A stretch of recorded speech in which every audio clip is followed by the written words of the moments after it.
Wake up, honey. Today, we're doing a tier list of every legendary from Perils and Paradise because they're finally all revealed. Most importantly, there's a lot of really good legendaries in this set. And I have a feeling that a lot of legendaries will be in the A and B tier. Be surprised if there's a ton in F tier. There's maybe one I can think of, but we'll get that in a second. Let me know what you guys think of this entire expansion now that it's finally been released in the comments down below. I feel like this expansion has been really weird because I don't know if there's as much hype as this, or I should say as much hype for this set in particular that for others. I don't know what the reason is. I'd be really curious to hear your thoughts. Let's get into the legendary, shall we? Starting off with AFK. Oh my God. AFK was the first legendary revealed for this set, I believe. One of them at least. I guess Buttons was the other one. 5 and a 0/5 at the end of your turn. Give all other friendly minions that didn't attack +2/+2. I've been really trying to figure out how this card's playable. And it's weird because in like their spoiler video or teaser video, it was +2/+3, I think. So it was nerfed, and this is the version that we got. I don't know what they thought was so good that it had to be nerfed. I really don't see it. Maybe I'll do a video at some point where like I try to win with this card, but I don't know. Like, what is the point of this card being made? Maybe in Disneyland, this card's very good with the fast pass, but for me, this is like the only really tier F card in the entire set. I don't know. Next, we go into like the complete opposite spectrum with Arana. Now, a lot of you guys probably know I am not the biggest Demon Hunter main. I actually hate the class with an absolute passion. And this is arguably the demon seed on a stick for Demon Hunter. And it's the Priest Tourist, which if you go look at the Priest cards, they're really synergistic with this kind of effect for Demon Hunter, and also just really good for Demon Hunter in general. 5 and a 5/6. Damage your hero takes on your turn is redirected to a random enemy. There is a bunch of different ways this card can be useful. If you want to swing at a minion and it does the damage to like the opponent's face randomly or whatever, there's just infinite interactions with this card. And the worst part about this card, in my opinion at least, is that it's going to be here for the next year and a half. So like there's a bunch of interactions that can come up with a card like this. It's one of the few tourists in this entire set that's just good on its own. And that is very concerning. I'm also a Demon Hunter hater, but normally when I think a card's going to be really good in Demon Hunter, it ends up being great and it gets nerfed. I don't know if this will end up getting nerfed. There might be other cards that get nerfed for this. It might have like a shadow step effect here, but I'm going to hope that it's not as good as it will be in practice. But at the moment, I'm pretty sure it's an S tier legendary. I'm really scared for Demon Hunter, like usual. All right, what's next? Buttons. I actually forgot what Buttons did because it's been so long. 5 and a 5/5, the Shaman Tourist. That's correct. And it's a battlecry. Draw a spell of each. Battlecry. Draw a spell of each spell school. Gee, I can't speak today. What's going on with me today, man? I think it's like a pretty good effect. 5 and a 5/5 bodies, whatever, but it's not like speaking me like Demon Hunter does. And the Shaman cards, unfortunately, are kind of bad. So it's not like you really want to dip into the Shaman class if you're Death Knight. Yeah, there might be some synergies, but overall, it's like, do you really want to play a 5 mana 5/5 to potentially draw you like 3-4 cards? If you get 3 or 4 cards, that's definitely not that bad. I think I would run that. But if you compare that to a card like Magatha, which is like a legendary that's been in the game for a little bit now from the Festival of Legends mini set, it's okay. At least you know you get spells, so that's kind of nice. I think it might be playable. If you really want Shaman spells, I could see it. I'm not really optimistic on it. Like currently I'd give it like a C, but maybe it ends up being like a B at some point. I don't really know. All right. One of the few Shaman cards that actually looks really good is Careless Cookie. Let me get to this Sly Dog, or Sly Frog, I should say. 3-minute 2/2 Demon Hunter Tourist. So the main thing about this is that Shaman, which got a really bad set, will be able to use Demon Hunter cards, which obviously is very good if Demon Hunter got some really good cards, and they got some pretty decent cards. So after a friendly minion dies, summon a random minion that costs 1 or more. There's also a Murloc and Pirate, which is somewhat relevant because the synergies can be really good, especially Pirate for this set. I think this is like maybe the best Shaman card they got. It's really good at building a board and trading up. There's a bunch of different ways of utilizing this, and I'm really excited to see what Shaman can actually cook with Cookie. You see what I did there? But not as much as I'm excited to really play with it. I'm kind of over the evolve mechanic, but I understand why they keep printing it. But I do think it's going to be good. I just think it's going to be really good because they get to use Demon Hunter cards. And I guess that's like the best thing about the Tourist is like, hey man, if your set sucks, just put the Tourist in and maybe you got some better cards in your life, which is a bit unfortunate for Shaman.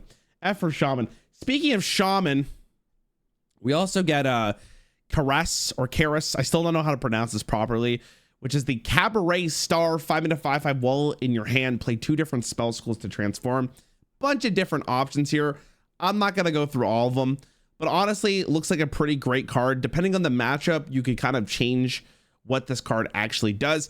The only real problem with this is like you need to get this in your hand, and the later the game goes, maybe the worse this gets. There's also a potential case why I'm showcasing this one with Shutter Block, which gives your next minions battlecry. It does it 3 times. Worded that very poorly, but for the main thing that this could be a potential lethal, right? If you go 6/6/6, that's 18 damage from hand with 1 card. That's pretty great. So maybe that's the case. There's a bunch of different use cases for this card. I think that's just in a vacuum. It's going to be pretty great. It really ends up being how good is Shaman, and does Demon Hunter want to use it, or not Demon Hunter, does Death Knight want to use it, or does Shaman actually can use this because they can build a real deck? I don't know. I think it's going to be good. I'm just more nervous of how playable Shaman will be, and I'm not really sure. So I'm going to put it in C for now. It might go up. We'll see. All right, Vol'jin. This is a card that I'm actually really optimistic on. I'm not even really like a big priest kind of guy, but I think generally speaking, Chillin' Vol'jin will be really good. Another example of a tourist card that's just really good on its own, and then you get the additional benefit of putting hunter cards in your priest deck. 3-mana 3/3 battlecry. Choose 2 minions, swap their stats. There are so many different ways to use this. One of the coolest ways that you can do this, and I'm sure I'm not the first one to come up with this, but if you have a big minion and a small minion on the board, you can hit with your big minion first, use the attack stat on it, and then use this card to swap it so you get that attack on a different minion that can also swing. It's basically Wind Fury with extra steps. You could also utilize this to like make a small minion your side and steal their like bigger stats and make your small minion big and make their big minion small. Use cases with this card are absolutely insane. I'm really optimistic on this card. It's also just like really easy to fit it into like every single priest deck. If you're playing aggro, this is fine. If you're playing mid-range, it's fine. If you're playing control, Highlander, it doesn't really matter. The hunter cards are obviously a benefit, but I don't even know if you really care for the hunter cards. There's a couple of them that you might want to play, but I'm pretty optimistic that this card's going to be S tier. Like it just looks really good. Like it looks really, I'm really optimistic on it. All right, Cruise Captain Laura. This is a card that I was saying from the very start of the expansion. Really boring effect, if I'm going to be honest. It's really in flavor, but like no one really wants to summon 2 random locations. And I was kind of waiting to see all the locations of the set to really give like a final verdict on this card. Now at the start of the set, I was like, we got to be a little cautious here because there could be really good locations, and depending on how good the average location is, the better this card will be. I think looking at all the locations now, I'm not really sure if this card really will get played. The bigger issue is like the average location is just not great. Yeah, sure, you can high roll, but I don't know. Like once the metagame really gets optimized and people figure out what really good decks are, I just feel like Druid's going to be doing better stuff than Laura. And it's a bit unfortunate because I feel like this card would be maybe 6 mana, it'd be okay, but I don't know if you really want to give Druid that, that good of a card because they're already looking really good. Druid's got like arguably the best set of the entire classes. So I don't know. I'm going to give like a C. I can maybe see it being okay. Maybe I'm a little lower on it now, just so like I've seen the average location, but I don't know. I'm not really optimistic on it anymore, which is a bit unfortunate. All right, then we have Eliza. Eliza is a 4-mana 4/3 for 1 blood, 1 frost. Death rattle for the rest of the game. Your minions have +1 attack, and it's an undead. When I first saw this card, I was like, okay, whatever. +1 attack for the rest of the game is not that great. The game has to go on for a little bit of it has to go on for a decent amount for this to really take effect. But the thing about Eliza is A, she's an undead, so she's discoverable. B, if you could spread her death rattle or resummon her, well, +2 attack on every minion is really good. That's like Savage Roar for all your minions, which is really great, and you don't have to spend the mana on it. Works with your hero power, works with everything you summon. That can be really obnoxious. But it has to be in a very specific matchup, I feel like. And because you're basically forced to put this in a Rainbow Death Knight deck, I'm not really sure how great this will end up being. The other problem with this card is like, if you draw it later in the game, it really doesn't do anything for you. So you really need to draw this like early enough for it to be impactful. I think the problem I see with this card is +1 attack is great, but if I'm dying the turn after I play, what's the point of playing this card? And I feel like this metagame is going to be very fast paced, where +1 attack on average is not going to be that good. And if you gave this legendary to me like 3 years ago, I would have been like, you're like, why are they printing this card? It's pretty broken. It really speaks to how powerful the game is now, where I don't think this effect is as good. as it could be. That being said, it is boring. It's not flashy. It's not like a really interesting effect, but I do like, I know I really talk shit about this card, but I do think it's going to be playable. Like I feel like it's a very easily slotted card into Rainbow Death Knight, just because of the fact that like it's a 4-mana 4/3 that potentially has a pretty big upswing, right? And cards like that are generally going to be played, you know, reminds me a ton of the Death Knight from Druid and Knights of the Frozen Throne. Pretty boring, but like when it came down to it, it was just a stat stick that improved your game. And that's basically all you really want your cards to do, right? Well, I guess you want to win the game more, but you know, it's gonna be fine. Okay, the Cheese Dragon. I'm really up on this card, dude. This card was released pretty early on because they do the neutrals first. 3-mana 3/3 battlecry. Get a 2-cost cheese that summons 3 1-cost minions and upgrades each turn. This is the delicious cheese. So in theory, the best case for this card would be you get this in your opening hand, you can coin into it, or you use some other like innervate or whatever to play this card earlier so you get the delicious cheese faster. And then maybe on turn 4, you play this, you get like a call to arms. But obviously the longer this game goes, obviously the longer the game goes, right, the better this gets. And at some point it might be 2 mana summon like 3/5 drops, which is really, really great. And with the Paladin Tourist, which we'll see later, this is the Paladin Tourist. Yeah, the Paladin Tourist, Lanesta, whatever her name is. When we get to her, this is arguably even better for Paladin because it doubles the amount of times you play it, which is obviously very impactful. And if Paladin wants to go for like an early aggro deck, that is that's pretty good. We'll have to end up seeing how good it actually ends up being. 3 random minions isn't as great as picking them like Call to Arms was, but the fact that you can keep on improving every single turn is really great. On top of that, it's a dragon, and we've already seen like Dragon Priest deck. We've seen Dragon Druid. I think it just fits into a variety of different archetypes. I'm pretty optimistic on this card, and the fact that it's neutral, it's going to get played more.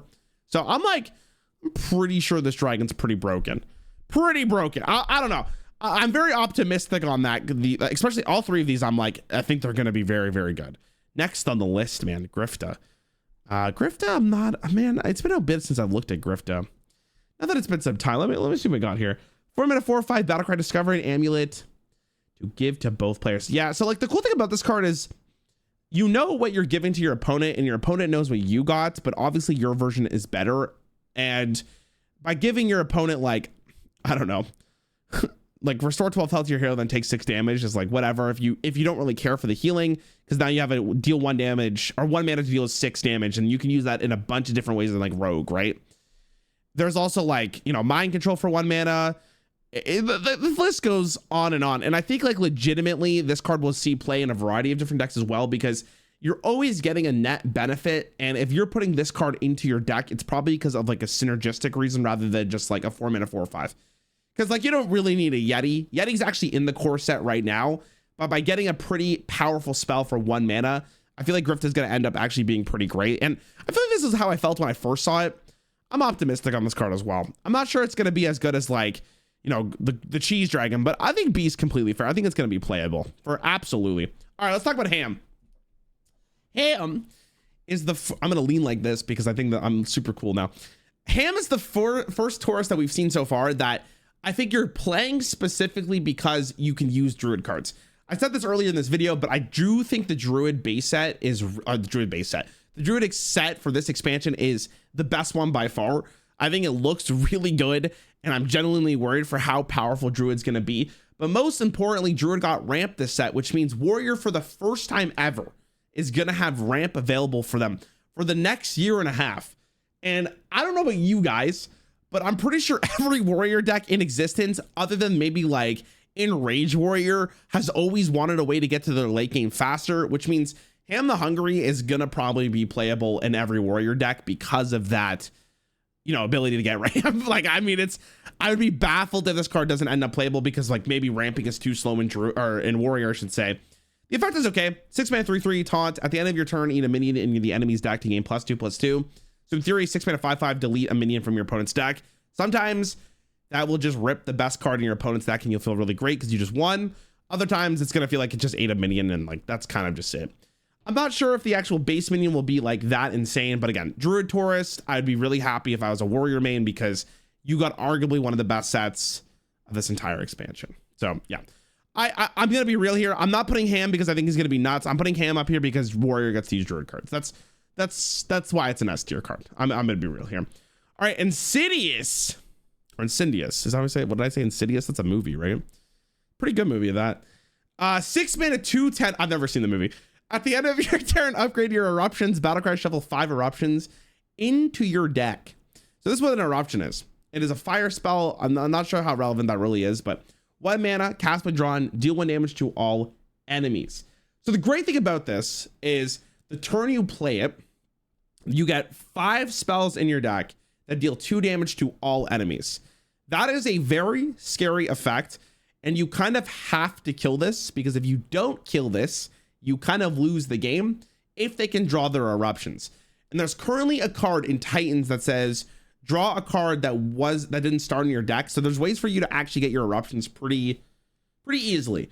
And I could be wrong, but I believe these also stack with spell power because they are a spell in your deck. This is like a really powerful way to win a game of Hearthstone.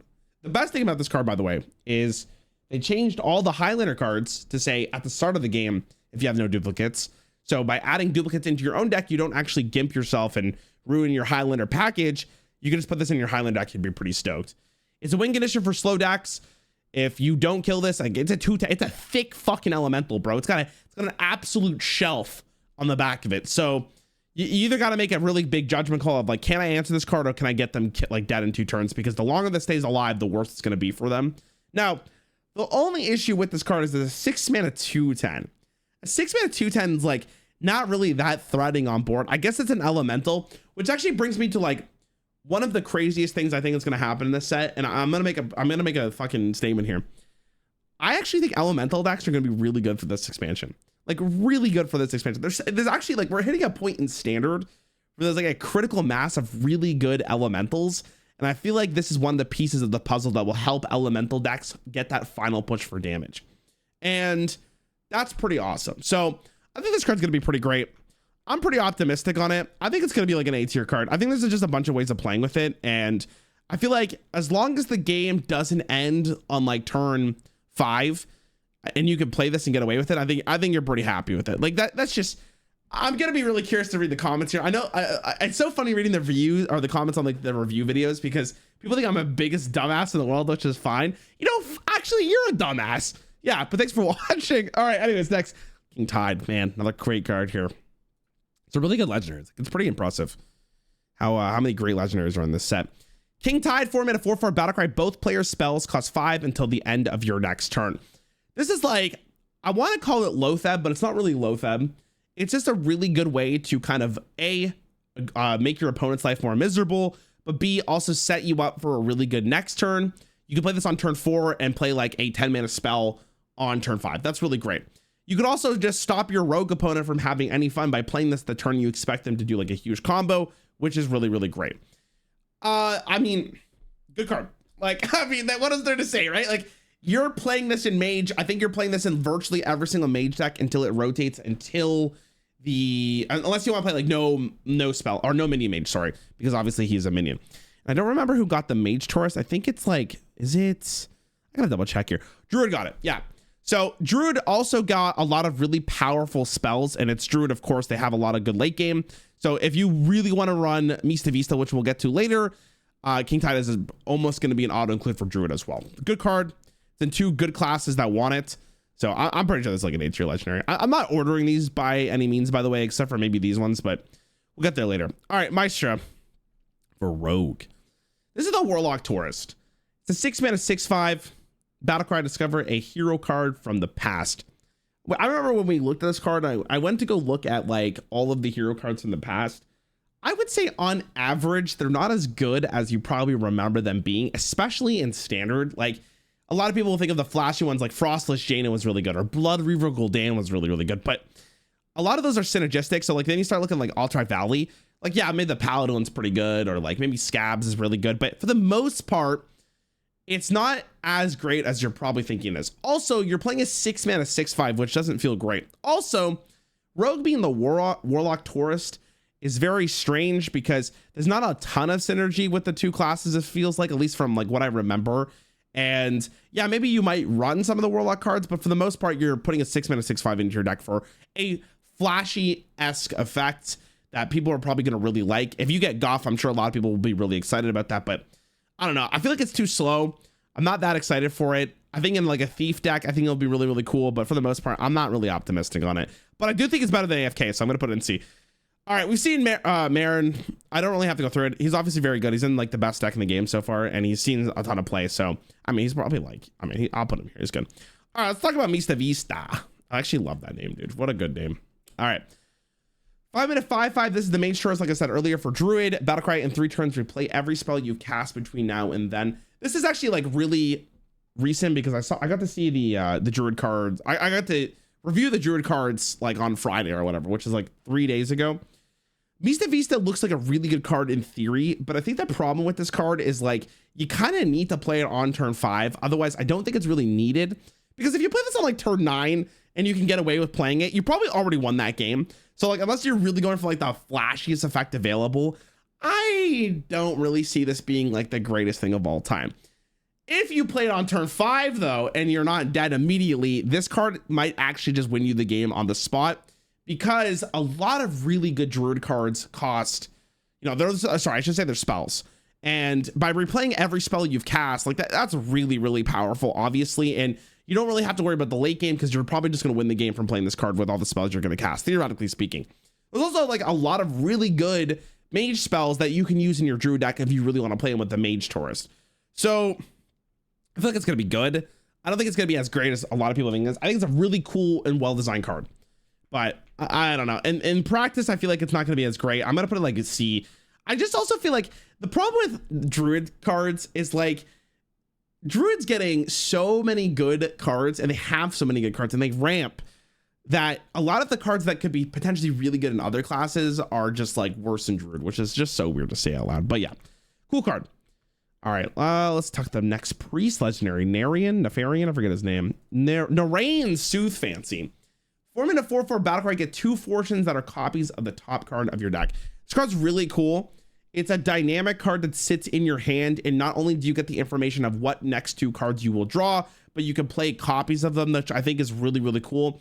It's a skill testing, very fun card. It's a 4-mana 4/4, so it doesn't feel awful. And there's a bunch of synergy with Priest that will probably end up using a card like this. I think Priest got 2 really, really good legendaries this set, and I just gotta remember, like, I gotta double check who got Priest. Yeah, so I don't know if Demon Hunter really needs the Priest legendary. It might not really fit the purpose of what Demon Hunter is going to go for, but I think in Priest this will be very playable. I think it's just a straight up really, really good card. But not good enough to like win game on its spot, but I'm going to put it in B. It reminds me a lot of Eliza, like just a good card that's probably going to see play because it just is good, right? Like that's what it is. Always ends up being like that. All right, what is next? Ooh, this one's exciting. Also, I hope this is entertaining. I'm kind of like, I didn't really write like a bunch of notes down for this. I kind of just like, I've looked at all these cards a lot because I got to go for the theory crafting line. And I think this one's really, really interesting. But here's the problem about Warlock this set is I feel like Warlock is not going to need this card. I feel like this is a card that you want in a game that is going to be super long, and you need to kind of grind out your opponent with the Aboris, which is, or Aboris, sorry, what did I say? Aboris, which is a really cool effect because it's like an endless snake that keeps going and going and going, right? Like that's awesome. It's really good flavor, but do we really need this card? I don't know. I feel like it's going to fit into like maybe like the self-damage Warlock deck in standard. I feel like there's maybe a potential chance it's going to fit into like the Insanity Warlock because it's just like a decent card. Again, it's tough because it's like, there's no way this card's bad. It's just like, do you need this card in your deck? And sometimes you might if like you need a little bit more value. It also kind of puts like Warrior in like a weird spot because it's like, if they don't have like a Hex or a way to steal it, you just keep something 8/8 and like they have to deal with it eventually. But I don't know how impactful this will truly be. We've had effects like this before and they haven't done great. So maybe that's being a little bit more biased and making this card a little weaker, but it's a cool card. All right, Patches the Pilot. My God, this is another banger for Demon Hunter, if I'm going to be honest here. 1-mana 1/1, battlecry, shuffle 6 parachutes in your deck that summon a 1/1 pirate with charge when drawn. This is what they look like, and this is the little token that you get. I think this card's really strong. I mean, there's nothing to really say here. Like, this might be the best Shaman card that they got, like, which is funny to say just from because it's a Demon Hunter card. You put this in every Demon Hunter deck. It's just good. If you draw it in the early game, you're pretty happy. If you draw this later in the game, obviously you're not as happy, but it's a one drop. Like, what do you expect? There's just so many good ways for this card to be good, and there's not a lot of downside by playing a 1-mana 1/1 in your deck. So I'm gonna be real here. I'm pretty confident this is gonna be an A tier card. I'm not sure if it's on the scale of this, but really, really good. All right, Ranger Gilly. What a strange card, if I'm gonna be honest. 6-mana 4/6 Warrior Tourist. At the end of your turn, get a 2/3 careless. Death Rattle, give all minions in your hand +2/+3. So I think the card itself is kind of bad. Like, you don't really care about getting like random careless in your hand at the end of your turn. Like, you're playing a 6-mana 4/6 dog. It has to do something better than that. And like, yeah, the hand buff's cool. Death Rattle, give all minions in your hand +2/+3. That's super exciting. But like, can we be real here? Like, what is this card in 2024? But Hunter gets the Warrior cards. And I feel like there is some synergy there that is going to end up being pretty strong for Hunter. I played in a video with Day 9, if you guys saw on the main channel, and this will be posted on my channel as well. I think like tomorrow, the day after I post this one, of a really good spicy late game Hunter deck that was like using this card and a bunch of the cards that Warrior got in order to make like a really cool big Hunter.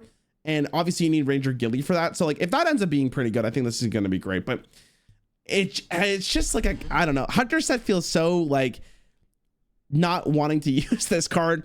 That being said, like, the more tools that Hunter gets over the next year and a half, like, there might be a use case to add some of the Warrior cards in. But like, it's so funny looking at this card and looking at the weapon that Paladin got for Whizbang's Workshop. So I'm pretty like whatever on this card. If the big Warrior Hunter deck ends up being really great, I'm super stoked about it. That's all that really matters. All right, let's talk about the Paladin Tourist. Man, there's so many legendaries in this set. Like, what the hell, man? I mean, it's the same thing as normal is, but there's so much to talk about, which is kind of cool. 4-mana 2/5 Paladin Tourist. After you cast a spell, summon a random 2-cost minion and give it Divine Shields. Actually, this card's really strong. Paladin got a lot of really good cards to utilize with this. Mage actually has a lot of good cards to utilize this as well. And I feel like there will be a potential like tempo-ish Mage that just burns you out with like fireballs in the end. That's really all there is to say about this card. If that deck is playable, it'll be probably because of this card. This card's nuts, by the way. Like, 4-mana 2/5 is not the greatest stat line, but that effect is so scary, man. A random 2-cost minion, give it Divine Shield. Like, there's a lot of good 2-cost minions in the game now. And I don't know if Doomsayer is still in standard. I think it is, which is like the only like real downside, but I'm pretty sure like it just really hinges on like, does that deck actually need to exist? And if it does, it's probably a B tier one. If it doesn't, it's whatever. All right. Sand Castle. 5-mana 3/8 Rush. After this attacks, turn to a location. This is the location. 5 mana, give a friendly minion +3 attack and rush. Turn back into a minion. It has 8 durability. So the durability and the health on this minion are connected. So if it goes to like 5 health, you have 5 durability left. And the +3 attack on the location is also synergistic with the attack of Sandcastle itself. So if you buff it, you actually get to buff your minions more with more attack. I think this card's broken. This is slotting into hand buff Paladin so easily. It's already in the deck. Like, you're already putting it in. It is a absolute bonkers effect. And the fact that you can like already use the effect immediately and then give a minion that you already have on the board its attack is fucking insane. I don't know why they printed this card at 5 mana. Pretty sure it's broken. Like, I'm pretty sure it's insane. And not even in hand buff Paladin, I think just in general, it's just a really good card. So yeah, I mean, like, easy ass tier. I'm gonna be real. Like, this card seems very strong. This might be the best card of the set, maybe even above Rarran. I think it's just insane. Like, I don't know what the hell they were doing. Also, I guess Mage gets to use this, which is kind of cool, but we'll see if Mage actually wants to play. They don't really have a great way of hand buffing. All right, next is the Hunter Bird. Yeah, Sasquatch. 7-mana 4/5 battlecry repeat. Each card you played last turn, it's a beast. The thing about this card is it can be really, really good. I'm sure like people have thought about like what's the best way to use Sasquatch.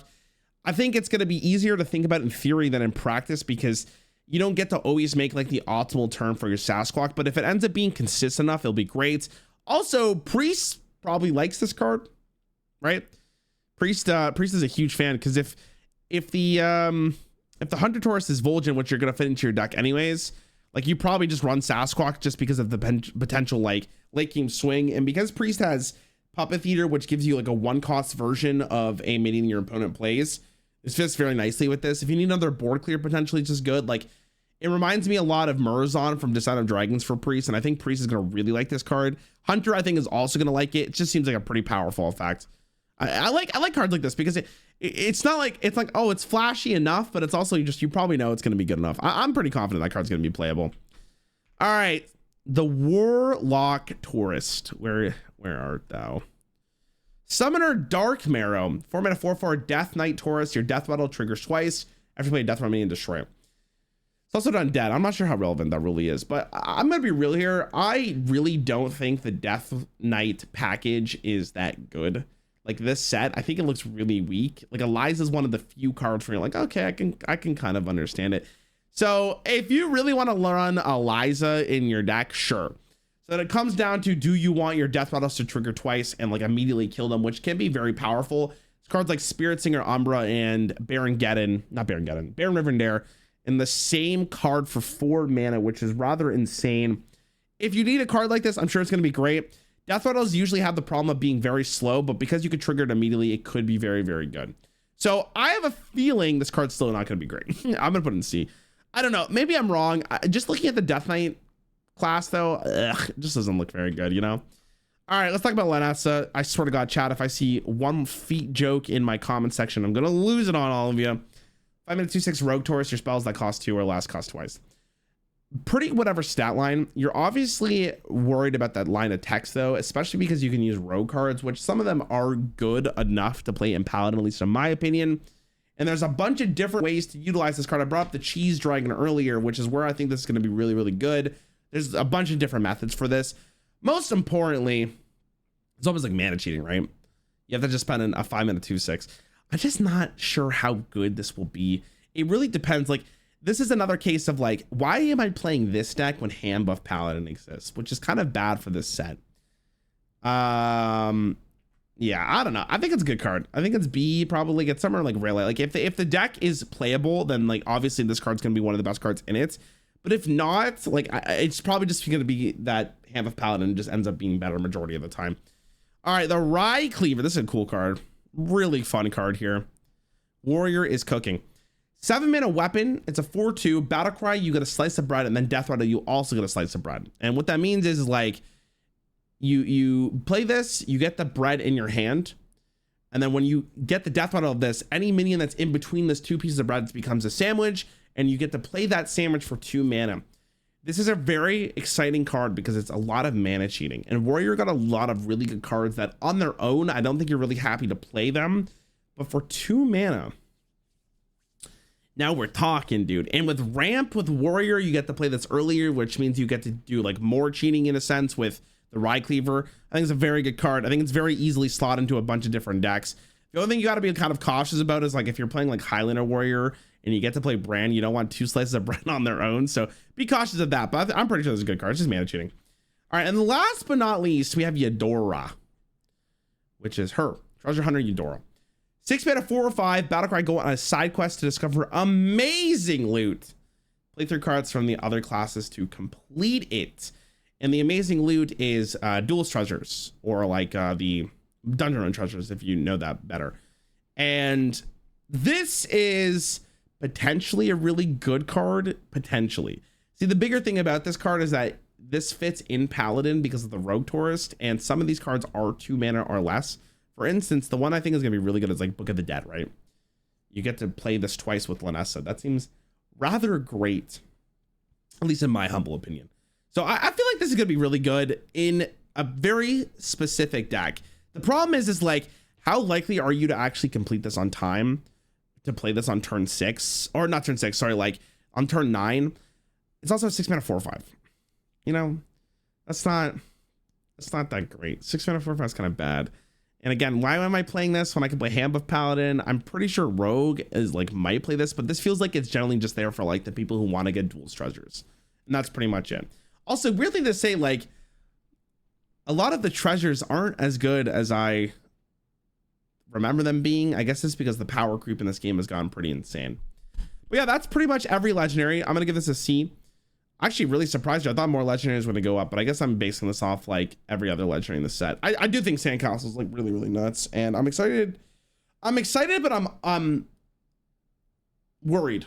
I think this set's going to be very powerful and really fast paced and like really explosive. We'll have to end up, well, I guess we'll have to see what it ends up being, right? Thanks for watching. There's a lot of speaking. I'll catch you guys later.